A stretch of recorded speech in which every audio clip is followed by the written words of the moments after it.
We are going to energise the country. We need to wake up and smell the coffee. No more Mr. Nice Guy.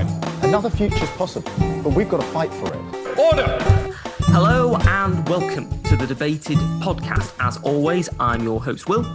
In this episode, I'm delighted to be joined by Joe Jervis, who is the director of a new group that has been set up in relation to the Labour Party, a new internal Labour group, Labour Renaissance. Welcome to the podcast, Joe. Hi, Will. Thank you very much for having me on. So the first question that I'd like to ask is, what made you decide to become involved with this group, to set this group up? Well, this group's, we've been thinking about it for a fair few months now, probably actually more than a year since Labour lost the 2019 general election so spectacularly. And I think Renaissance is almost kind of, 10 years overdue, if you like, because if you look at the way the Labour Party has performed in the last four elections and our struggles to really connect with people across the country, I think we're due we're due a renaissance, so to speak. And I think the fact that we've particularly struggled in the last election, last two or three elections, amongst voters in the towns across the country, where we've really gone backwards and become really, unfortunately, a party mainly focused or winning votes from graduates in the cities. I think we really need a group within the party that is actually going to say, hang on, this is what we need to do to reconnect with those towns and communities across the country that feel that Labour has moved away from them, really. It's not so much about them moving away from Labour. It's about Labour moving away from those communities, and those communities not really being sure what or who Labour stands for anymore. And it's not about one leader. It's about the direction the party's taken as a whole.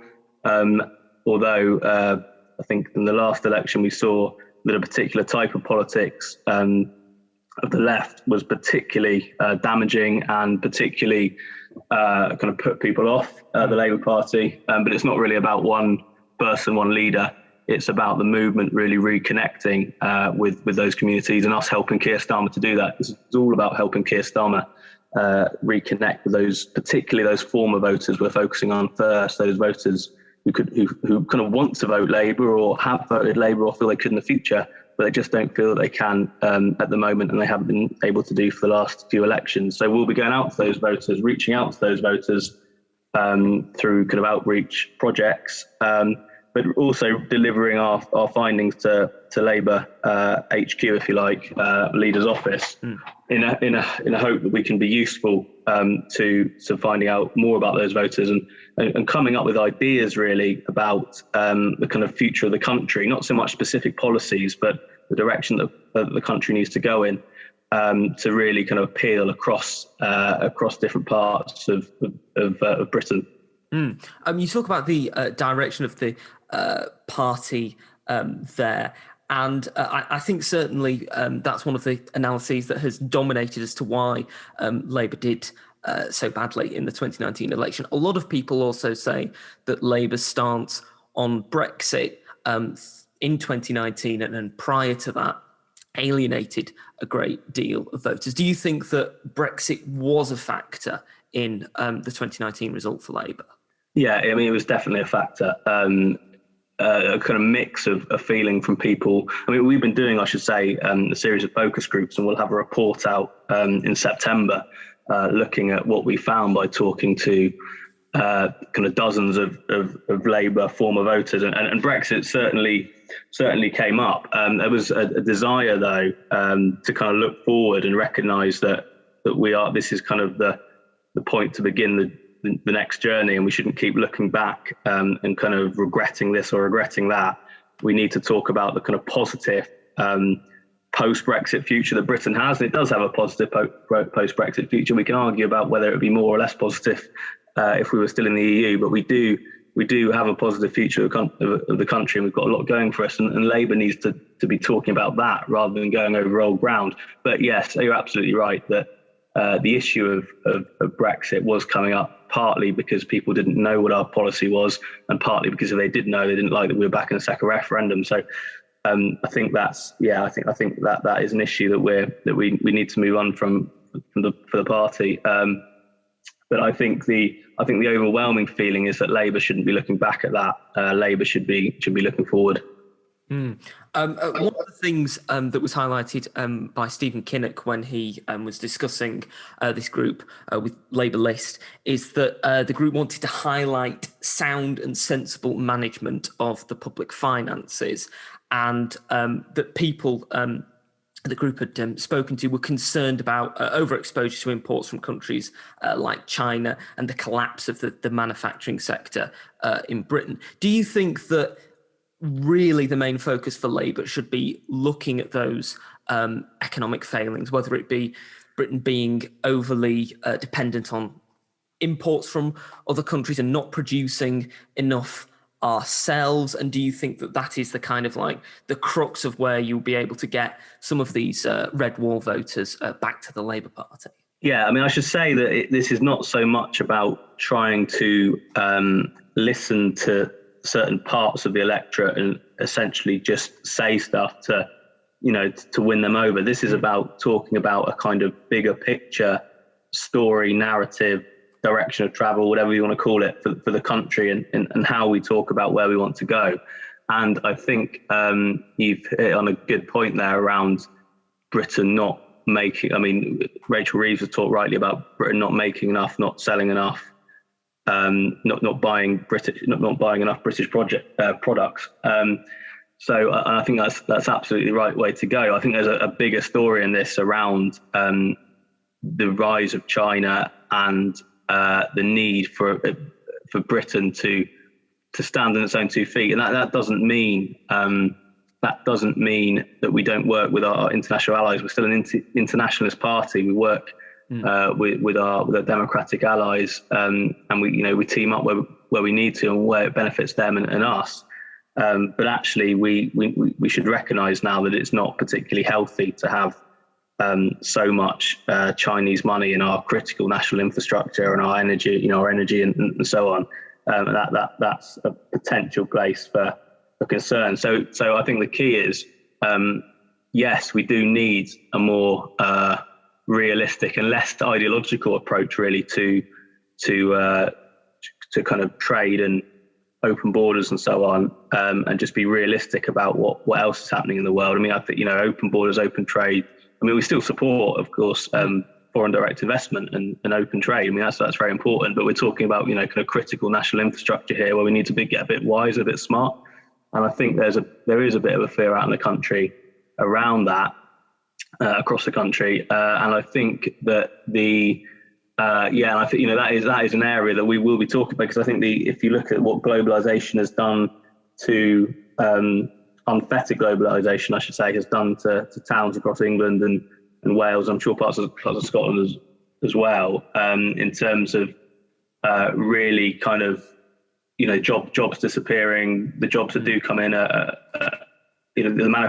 good, well-paid unionised manufacturing jobs that disappear, replaced by kind of service sector jobs which aren't particularly jobs that many people really want to do, the kind of low, the kind of call center jobs and Amazon warehouses and so on. So I think there's definitely an appetite in the country, without looking back at old industries of the past and going backwards, actually looking forward to new kind of high-tech manufacturing and Britain being a leader. And that's definitely a place we want to be in terms of wanting a kind of manufacturing renaissance, if you like, across industrial parts of Britain. So that is a big one. And you touched on the idea of sound financial management. I think it's definitely true that Labour is still, unfortunately, I mean, we know this from just talking to people, but there's still a big worry that we still haven't quite got to grips with the fact that we need to be focused less on complaining about austerity and more about how we're going to get value for money in public services, how we're going to use taxpayer money to get the best we can possibly get. It's not about decreasing spending or being pro-austerity or anything like that. Far from it. It's about saying, look, we're going to invest, but this is why, and this is how much money we'll save in the long run by investing in education or investing in services that might not be the kind of NHS frontline services that we all see for ourselves, but the behind the scenes services. So both those points that you just made are absolutely spot on in terms of where we think we need to be as a party, and Renaissance is a part of the Labour movement, which I think is best suited and is willing to really stand up and make those arguments. Now, one of the other big issues that a lot of people have been talking about and has been a feature of the of by-elections that have occurred recently, including the Chesham and Amersham by-election, is housing and the amount of housing that's built in Britain and where it's built. What do you think the Labour Party's approach to housing has to be? Because, of course, there's a big argument about not just where there should be more housing, but what kind of housing it should be. So what do you think Labour should be focusing on relating to that very hot button issue of housing? Well, that's an interesting question. I mean, I should say that Renaissance hasn't done too much specific policy work on housing. Hasn't done any specific policy work on housing yet. And I can't claim to be an expert, but I do think that obviously any housing that's built needs to be quality housing and built for long term. And I think this points to the point of the kind of proving that investment is worthwhile and showing your workings in terms of where that money's been invested, how much is being invested, why we need quality housing, and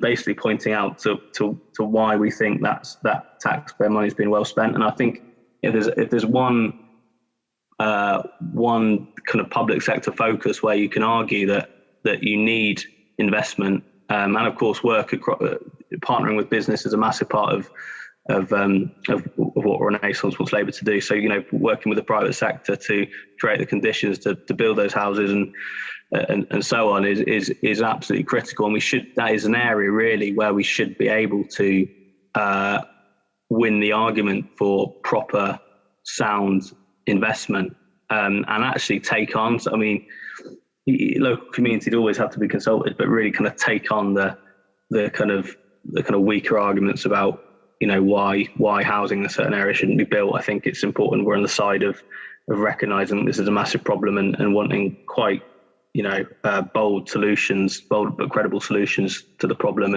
and putting our basically putting out plans and really going for it and promoting them. Now, I mentioned the Chesham and Amersham by-election there, and this year we've had 3 by-elections, Hartlepool, Chesham and Amersham, and Batley and Spen. And with the latter 2, it seems that the results of those elections demonstrate that there is perhaps a weakening of the so-called vaccine bounce that the Conservatives seem to benefit from in the local elections and in the Hartlepool by-election. Do you think that the way that Labour is perceived now that people might be a bit more open to hearing from the Labour Party now that the vaccine bounce is subsiding and with other things related to the government which haven't perhaps shown them in a positive light for voters? Sure. Well, I think it's a bit, it's very messy at the moment with us coming out of going to kind of stage 4 of the roadmap. And I think people are starting to see that the Conservatives haven't really got a strong plan. They are divided on it. They don't know, they don't know where to go. And, we've got part of the country pulling one way and more kind of cautious route. And then other parts of the party being saying, look, we just need to get on with it. Other parts of the country saying that. So I think I think it's becoming more difficult for them. And of course, the other change is that Keir can get out on the road and he's going around parts of England at the moment. We was last week that had fallen to the Conservatives in the last election and really having good conversations with former voters and doing a good job. So I think that that is something which is which means that Labour are getting an ear. I mean, I think this thing is that the Tories struggling is only one half of the story. Labour needs to prove that it's got an alternative, or at least that it's credible as a government. I think Keir will continue to do that over the next 6 months once he's out on the road a bit more. And I think that's what Renaissance is all about, helping him to do that. But I think you're right that there is the vaccine bounce is still there, certainly, but I think on the around the England football team, the issues about them failing to support the England football team taking the knee. I don't think cultural issues, by the way, are as big as the kind of the economic stories that we need to tell, which I think still are what people in this country tend to vote on. But I do think that the Conservatives have shown themselves up to be, playing these games and playing these culture wars and around racism. And I think the public aren't stupid. They're starting to see that a little bit. I'm not saying that they're turning against the Tories in their numbers, but they do think that the Tories are on the wrong side of that. So that's probably made a little bit of a hit. But I think that the big deciding factors will be how the Conservatives perform over the next 6 months in terms of getting us through kind of stage 4 of the roadmap and how the economy bounces back.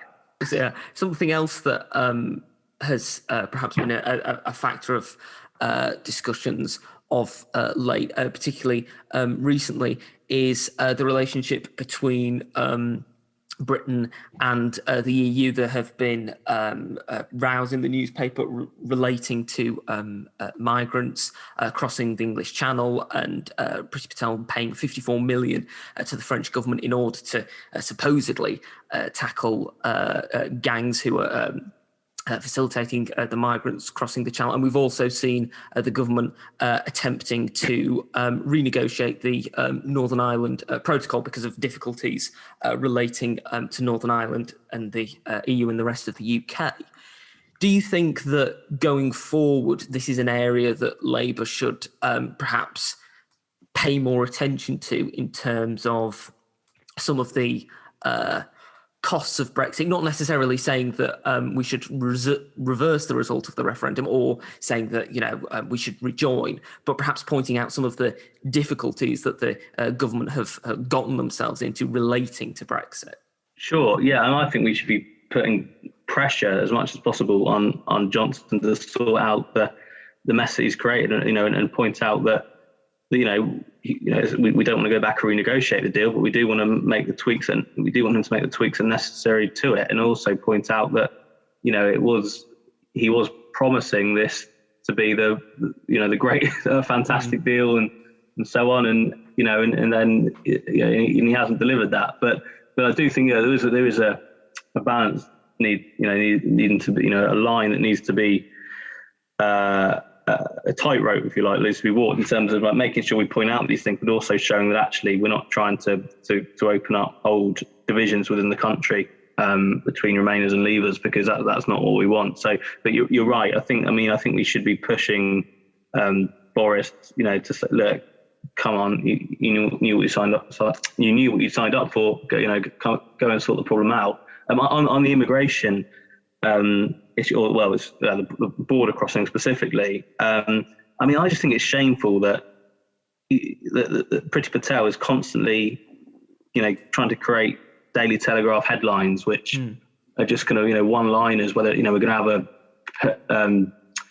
have all refugees on an island in the middle of the sea, or, whatever ridiculous policy it is, just, that's getting leaked to the papers to try and make the government look strong on this stuff, or, look tough. But actually, they haven't got any kind of plan whatsoever. If she was more interested in, if she was creating a proper plan, rather than actually just trying to go with these kind of very, very right-wing really headlines around the kind of possible non-solutions, then I think we might be getting somewhere. There's a few. Look at foreign aid, for instance. We're cutting foreign aid. Why can't we why can't we kind of channel some of that money to supporting those refugees, if they are refugees, to which in many cases they are, to support those people in those countries, those children back where where it is they're travelling from, and there's a real case for foreign aid, not just for helping the most vulnerable, which is very important, but actually for national self-interest to support the places that need support, and to not create a situation where people are risking their lives on these dangerous channel crossings. They feel like it's their only hope, and also going after the people doing the smuggling rather than targeting the refugees themselves. So I think I think if the government got its head down on that stuff, I do think people will start to see there is continual failure to sort this issue out, and the kind of the real kind of dog whistle ideas that are coming through from Priti Patel are really kind of not going to cut the mustard, and people will see through that. Because after all, Will, if you're it doesn't matter if you're a kind of patriot or an internationalist or both. Great Britain's traditional role is to support the vulnerable, to lead by example, and that's what makes many of us proud about our country. That we haven't always got everything right by any means, but we actually have a role to play in the world, which is kind of leading by example. And under this government, I don't think we're doing that on this issue or many others. Absolutely. Do you think as well, because another facet of the post-Brexit political landscape is the government attempting to build closer relationships with the United States and the Biden administration, seemingly unsuccessfully so far. But do you think there's an opportunity there for the Labour Party to learn from the Biden campaign in the 2020 presidential election, and also to build stronger links with the Biden administration to show, look, we're the alternative to the government. We're hoping to form the government after the next election. We want to build stronger connections with you. Yeah, I think it's a fantastic opportunity. I think there's already some, work going on behind the scenes to connect. To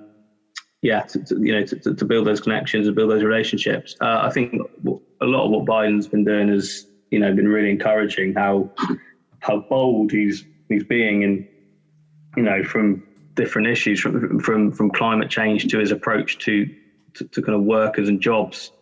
And I think there's a real opportunity, particularly on the issue around good work and jobs. I think a big part of Renaissance's work, sorry to keep coming back to what we're doing, but we really want Labour to become, or to show itself to be a party of primarily work and good jobs, hence our name, hence our historic mission. And this idea that we really, I think John Cruddas used this on your show the other week, and Biden's used it as well, this idea of good jobs that you can raise a family on. Is a fantastic phrase which really kind of encapsulates what Labour and the Democrats really need to be about. Creating those good jobs, those opportunities for people wherever they are across Britain, or whether it's across the US, not just in the major cities, and kind of deal with the productivity crisis that we've got, and really kind of bringing that dignity at work kind of aspect. I think that's an area where I think Labour could really lead the way with Biden in creating that narrative, which is still pro-business. We work with business to create jobs, work with business to create the jobs that are going to power Britain forward. But there is there's a narrative there around the kind of lack of dignity in some of the newer jobs and the new economy, and really supporting workers and supporting families and driving that good jobs renaissance. Absolutely. Looking forward to the next election, which may be in 2024, it may be soon. What main things do you want to see the Labour Party focusing on the next election? Not perhaps necessarily individual policies, but in terms of the themes that it's projecting to voters and the sort of like the themes of the election campaign. Well, I think this idea around really, well, I think Labour, first of all, needs to show itself to be the natural home of working families once more. And that's not to say that we don't respect and believe in a welfare system that supports people who can't work or who are falling on tough times and don't have a job at that moment in time. But we should be absolutely focused on making sure work pays, making sure the wages are high enough so that you can raise a family, you can pay your rent, and obviously the rent issue connects to the housing question you asked earlier, Will, around sorting out the housing market and so on. But I think this idea primarily that we are a party of good jobs, it should be the main focus. And the truth is that the Tories, they talk about creating jobs or whatever, but they haven't really shown themselves at any point, I don't think they will, to want to support the work. They love flexibility, primarily they love flexibility in the labour market, right? So they're not actually going to worry too much about the high percentage of British adults who don't know their working patterns for a week Monday, which is a big problem if you're trying to manage your family life or manage your social life. So that kind of insecurity, that lack of or kind of lack of control, lack of power over your work situation. I think that is something that's come up when we spoke to people around it. The pendulum has swung far too far away from employees over the last 10 years. So there's that dignity piece, but there's also the job creation piece. And you touched on this earlier when you talked about Britain expanding its own 2 feet. We need to be creating the jobs that power Britain through the next century, those green jobs, but also supporting those foundational, timeless industries that aren't as sexy, but like things like steel, which steel basically makes our infrastructure,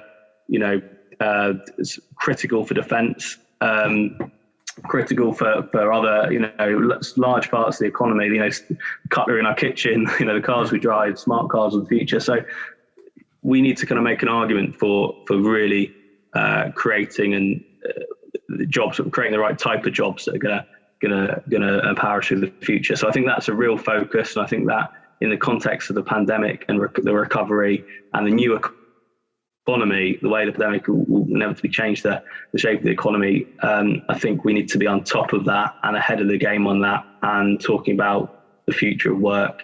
And if I was to pick one thing, that would be it. And also the security point that we talked about earlier, around a Britain that can better stand its own 2 feet.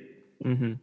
We're coming towards the end of the podcast. It's been great to have you on, Joe, and I've got one final question. We touched upon COVID a little bit earlier, and also we spoke about the easing of restrictions, though, of course, a lot of people are still nervous about things, and things are far from fully back to normal. But when things are fully back to normal, sometime in the hopefully not too distant future, what one thing that you haven't been able to do because of the pandemic are you most looking forward to being able to do again? Me personally, well, I'm quite looking forward to going on holiday, to be honest, Will. A lot of my hobbies are playing football and cricket, which have already started up, already. So I'm quite happy to be able to get back doing that. But just, being able to especially go on holidays at home. I've enjoyed some of my holidays around England, actually, because they're parts of England that you wouldn't have necessarily been to if it wasn't for the pandemic. And I really enjoyed that. But I think, maybe going for a kind of break to a sunny beach in Europe when you can be sure of the weather is probably the thing I'm most looking forward to. How about you? What about you? I think a holiday would be something that I'm very much looking forward to, being able to get out in the world again and not to have the kind of worries that we've had because of the pandemic would be fantastic. If people want to find out more about Labour Renaissance, where should they go to find out more about you? labour-renaissance.org.uk is the website. If you just Google Labour Renaissance, it should come up pretty quickly. And please do, anyone listening, please do sign up to our mailing list and support us. We're asking people to do a bit of research, if they don't mind, to kind of help Labour, those who want to help Labour become electable again, really. To kind of join in with our research and just talk to a couple of people who formerly voted Labour but haven't recently. You obviously don't have to do that. If you haven't got time, do just sign up to our mailing list and keep in touch with us. And looking forward to a few events over the autumn and our first report coming out at the beginning of September. Fantastic. Well, thank you once again for coming on the podcast, Jeb. Thanks, Will. Much appreciated. Cheers. Thank you for listening to this episode of the podcast. If you've enjoyed it, you can subscribe to us on iTunes, Spotify, Podbeam, and Amazon Music. You can also follow us on Twitter, @DebatedPodcast, like us on Facebook, Debated Podcast, and if you'd like to get in touch with us, whether about appearing on an episode of the podcast or commenting on an episode that you've listened to, you can do so at thedebatedpodcast@gmail.com. Thank you for listening. I hope you listen to the next one.